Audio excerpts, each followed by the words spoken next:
Hello everyone, I'm George from Ireland, so welcome back to my channel. Well, it's horrifying what's going on in Gaza, and the evidence is absolutely irrefragable. There's a man on, and that is people being starved to death.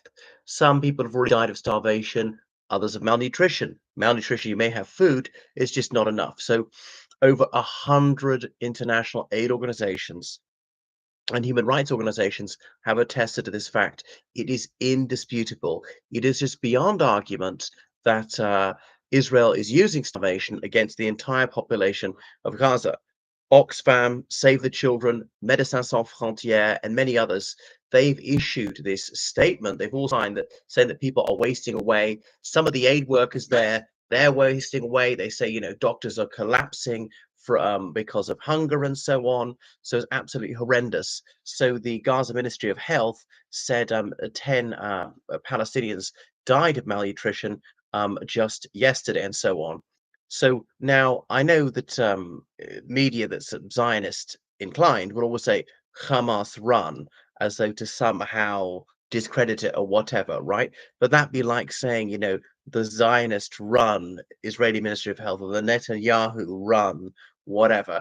I mean, would we have to take what they say with a pinch of salt? All right, everybody lies sometimes, and presumably the Israeli government is no different. Neither is Hamas, neither is anyone in Gaza. But if it's not 10, is it 9? I don't think anyone disputes that people have starved to death, even if the number is quite not quite as high as we've been told. And there are estimates of the death toll in Gaza as high as 200,000. I mean, the official death toll is 60,000, and 200,000 saying in its broadest definition. Obviously, over the past 21 months, one would expect there to be some morbidity. Some people would have died anyway of cancer, of heart attacks, of Parkinson's, of whatever, in car crashes. All right, but what was the excess mortality given malnutrition, the generally debilitated the population? They can't even sleep because of a lot of the explosions, the fact that they have to sleep rough, that their sanitation is gone, there's very poor hygiene, there's a lack of access to medicine. People who had serious illnesses but had life-sustaining drugs, they've lost access to those, and. Anyway, so the United Nations itself, the very organization which founded Israel, has said that people have gone into hospital very badly exhausted, and that is caused by grave malnutrition. So people are just falling over because they are so malnourished. So it's a siege. And this is what the humanitarian organization said, all 109 of them. The Israeli government's siege starves the people of Gaza. Aid workers are now joining the same food lines, risking being shot just to feed their families. So with supplies now totally depleted, humanitarian organizations are witnessing their own colleagues and partners waste away before their eyes. So that's the end of the quotation. So people like walking skeletons. These are scenes redolent of the Ethiopian famine, which is partly caused by war and partly natural, or people, walking skeletons who stumbled out of concentration camps in 1945. Wow, wow. And I know the Israelis will say, but we could have gone further. We've only murdered about 2% of the people of Gaza. Well, that's one of the lower estimates, could be considerably higher. And yes, that's true. But, because, there are good Israelis, partly because there is a conscience, partly because there's some sort of media age. The Holocaust wasn't live on TV. This is. Israel is not a superpower, which Germany was. Israel still depends on weapons shipments to the United States. There's a considerable minority of opinion in the United States saying, no, we can't do this. And that is growing, which is why Israel has to be a little bit restrained. Um, so on. It was a complete stoppage of food and medical deliveries to Gaza in March that Israel started. And then, the Israeli government, Netanyahu, had the temerity to claim when they kidnap people, they're always well fed. Flagrant lie. He didn't actually provide any evidence of that. And they say, oh, isn't it terrible when we get our hostages released? They're malnourished.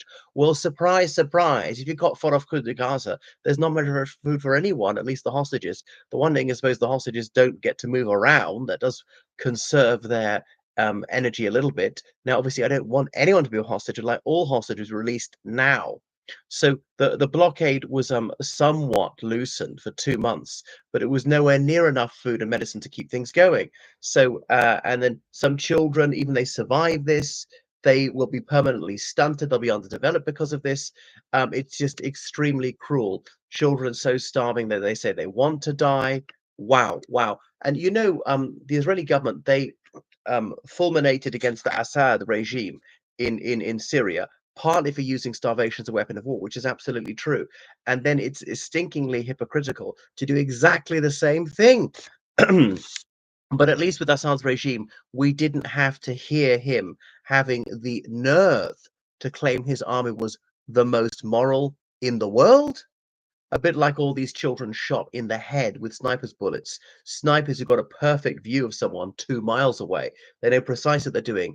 Marksmen, the most moral army in the world. Wow, sickening. How can they say these things with a straight face?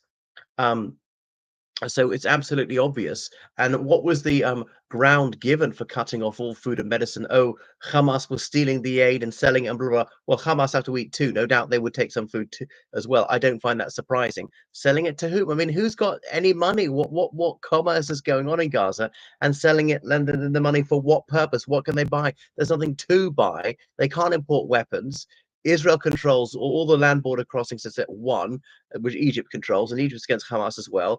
They control the sea, the Israelis do, and the airspace. So it just doesn't make any sense. And what have they ever done with it?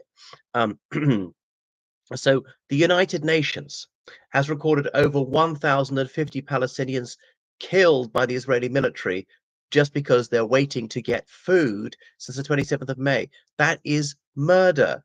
Even the Israeli Defense Force doesn't claim that these people were armed, although they attacked the Israelis anyway. I mean, it's absolutely blatant. Imagine if a thousand Israelis were murdered just trying to get food, you know? Well, I mean, this is worse than the 7th of October. It's only a larger scale.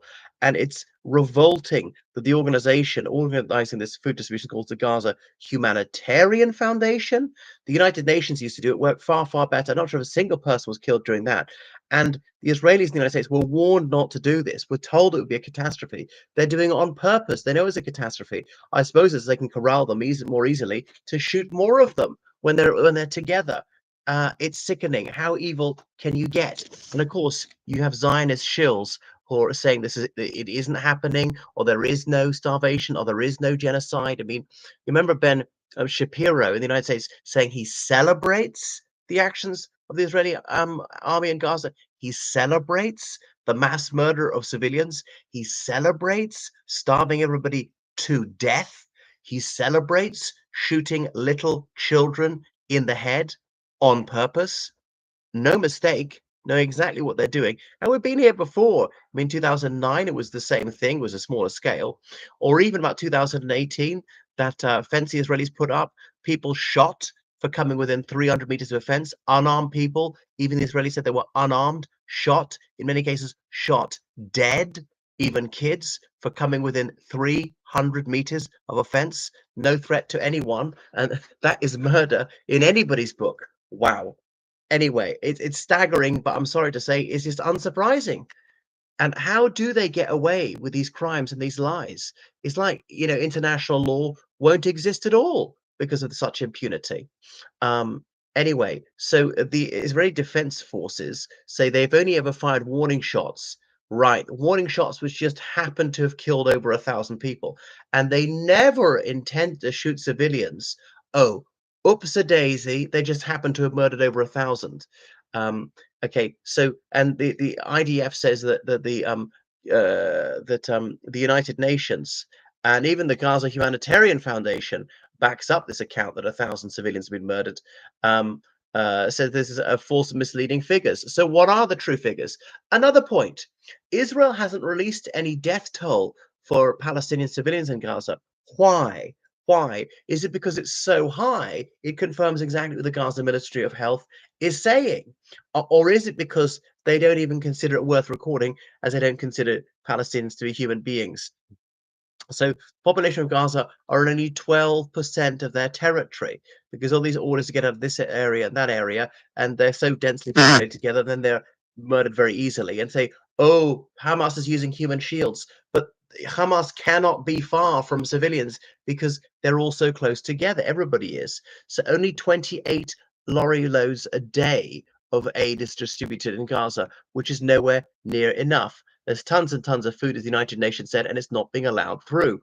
So Israel's the occupying power and is obliged, pursuant to international law, to make sure that humanitarian aid gets to everybody. Israel is directly responsible, has deliberately created this situation and so on, and Tel Aviv say it's acting in consonance with international law. It is absolutely not doing so, and saying making sure the aid doesn't reach Hamas. How do they know it doesn't reach Hamas? They seem to think everybody is Hamas, and so on. So it really is sickening, or else to allow people out. But I mean, which country is going to take them? So anyway, it's just murder right before my, I'm sorry to say, believing eyes. So it is all just heartbreaking seeing these scenes of wailing children, of people in agony and not having medicines or medical instruments for them, people who are going to be operated on without anesthetic, all this egregious, gratuitous suffering is sheer sadism. There's such evil and cruelty in the world, and I know Hamas committed cruel acts against Israelis too, willfully murdering civilians. Was it 400 civilians that day? Mostly their military personnel they killed, whereas about 60,000 people murdered in Gaza. Now Israel claims that 13,000 of them are terrorists, but even if we take them at their word, that's still 47,000 uh, civilians murdered. Now, I realize civilians are always killed in war. That doesn't make it a good thing or acceptable. Obviously, armies must strive to keep the civilian death toll down.